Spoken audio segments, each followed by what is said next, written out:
bagaimana kasus pelanggaran HAM berat ini, upaya demi upaya untuk ditutup-tutupi kasus ini begitu kuat, begitu tinggi, saudara.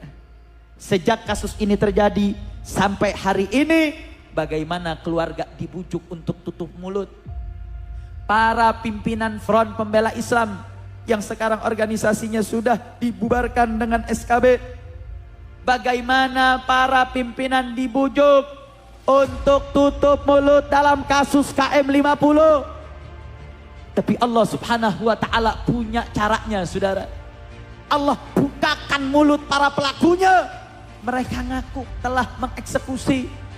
Ketika kami menduga kalau ada orang tidak dikenal yang melakukan pengintaian kepada imam besar dan keluarga yang ingin berlibur beristirahat di wilayah Karawang, tapi ternyata ketika zuhur aparat melakukan konferensi pers, mereka menyatakan kalau mereka yang mengeksekusi. Allah Subhanahu wa ta'ala punya cara, saudara. Coba kita bayangkan, andai kata mereka aparat tutup mulut, setelah mereka eksekusi 6 syuhada, mereka buang jenazahnya di tempat yang kita tidak ketahui. Mungkin sampai detik ini kita nggak tahu mereka di mana, saudara. Tapi Allah Subhanahu wa ta'ala bukakan lisan mereka. Ini adalah anugerah dari Allah. Ini karomah 6 syuhada. Sehingga sampai detik ini mereka ingin tutup-tutupi kasus ini, tidak berhasil, alhamdulillah. Bahkan belum lama Habib Bahar bin Smith berceramah di Marga Asih Bandung. Beliau menceritakan bagaimana apa yang ada dalam tubuh 6 syuhada. Saat ini beliau ditahan gara-gara ceramah tentang KM50. Informasi yang kita dengar, sudah naik P21, sebentar lagi akan disidang untuk kasus berita bohong yang menyebabkan keonaran. Saya mau tanya, ulama menceritakan kezaliman, kira-kira benar apa salah? Saya mau tanya, kasus KM50 itu pelanggaran HAM atau bukan? Pelanggaran atau bukan? Saya mau tanya, anak 6 syuhada ditembak-tembak, kira-kira zalim atau tidak? Kejam atau tidak? Biadab atau tidak? Mereka dibunuh, mereka disiksa sebagaimana dugaan yang kita baca di dalam buku TP3, saudara. Mereka menjadi para pemuda-pemuda yang gugur nyawa mereka. Ini pelanggaran HAM berat. Tapi sayang, sungguh disayang, saat ini sudah ada pengadilannya. Tapi pengadilannya hanya menjadikan sebuah pelanggaran pembunuhan biasa. Saya mau tanya, adil atau tidak? Adil atau tidak? Saya mau tanya, keadilan seperti ini biarkan atau lawan? Biarkan atau lawan? Saya mau tanya, 6 syuhada dibunuh, kira-kira warga yang ada di sini rela atau tidak? Rela atau tidak? Rela atau tidak? Gak bisa, saudara. Ini kezaliman. Ini darah manusia. Ini darah 6 syuhada. Makanya saudara, kenapa kami yakin mereka mati dalam keadaan mati syahid? Karena upaya memadamkan kasus ini tidak pernah berhasil.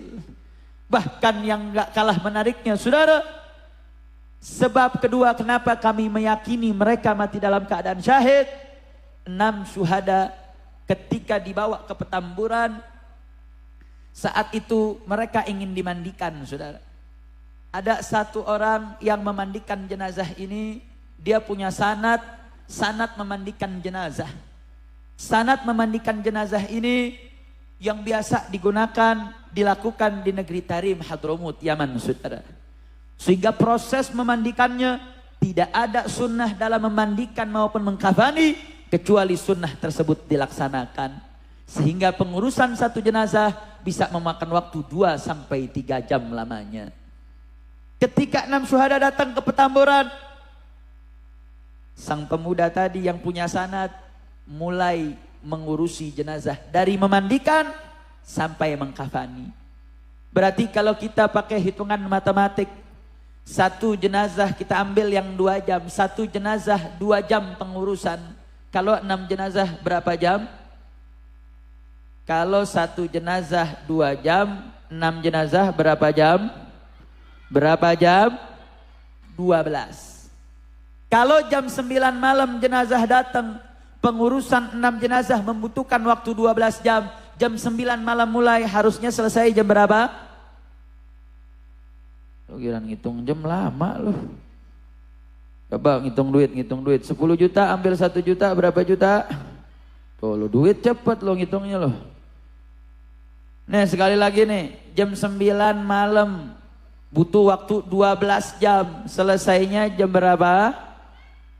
Jam 9 pagi. Jam 9 malam mulai, jam 9 pagi selesai kalau waktu 12 jam. Mulai jenazah 1 dimandikan, dikafani. Pindah jenazah 2 dimandikan, dikafani, terus sampai 6 jenazah selesai. Jam 9 mulai, selesai jenazah ke-6. Sang yang memandikan tadi bertanya, sekarang jam berapa? Subhanallah, mulai jam 9, selesai jam 12 malam. Waktu 3 jam, tanpa mengurangi sunnah, tanpa mengurangi prosesi yang biasa beliau lakukan. Beliau sampai terkaget-kaget. Dia katakan, saya nggak pernah kejadian macam ini. 3 jam, rasa 12 jam. Ini yang kita kenal dengan tamdidul waqt. Allah panjangkan waktu, padahal waktu yang dihabiskan hanya singkat. Ini karomah 6 syuhada, saudara. Ini karomah dari Allah. Bahkan kami di Pondok Pesantren Markas Syariah, tempat 5 jenazah syuhada dimakamkan, kami dipesankan oleh imam besar untuk menyambut kalau keluarga datang. Ketika kami menyambut mereka, kami sering meminta bagaimana, apakah ada cerita, apakah ada mimpi, ada bisyarah tentang 6 syuhada tersebut. Salah satu bisyarah yang diceritakan, salah satu jenazah yang bernama Faiz Ahmad Syukur, ketika sebelum dibawa ke Markas Syariah, dibawa dulu ke rumahnya, saudara. Ketika dibuka dari petinya untuk dibawa ke Markas Syariah, jenazah dikeluarkan ke rumah. Satu rumah tercium aroma wangi yang luar biasa. Tantenya memegang tangan sang mujahid, Syahid Faiz Ahmad Syukur.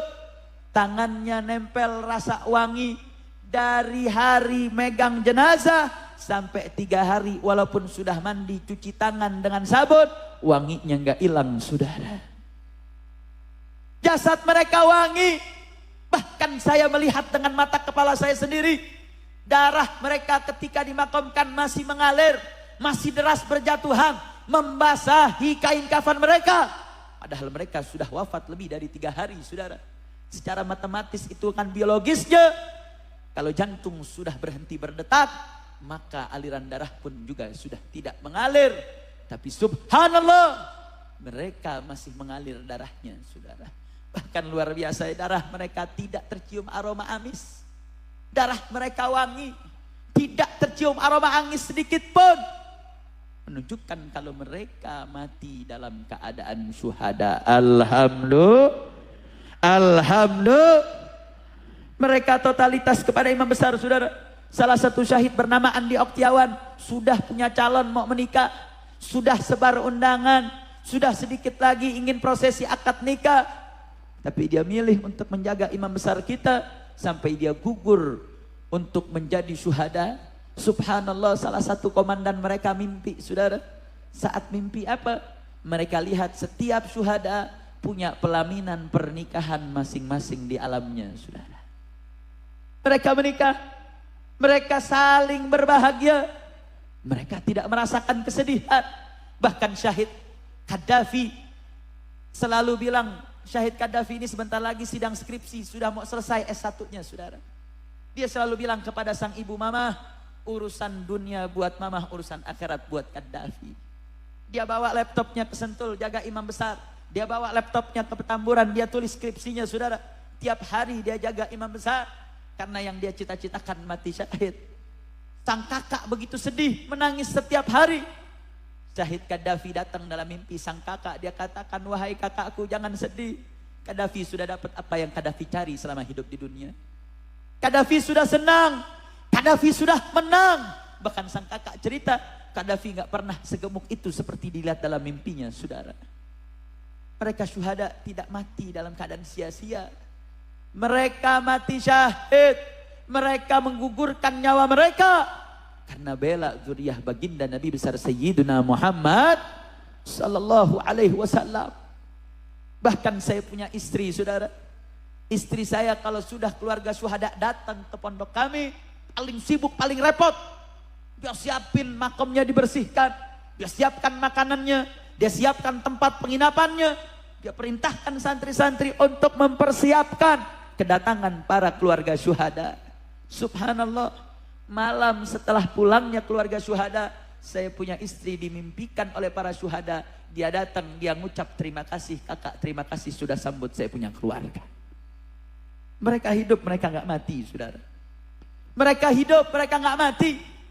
Bahkan salah satu ibunda daripada syuhada, tiap malam jam 2 malam, setiap hari sejak meninggal syahidnya sang anak, sampai detik ini, tiap malam jam 2 dibangunkan oleh sang anak, mama bangun sholat tahajud.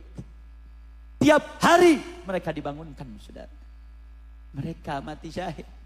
Mereka tidak sia-sia nyawa mereka.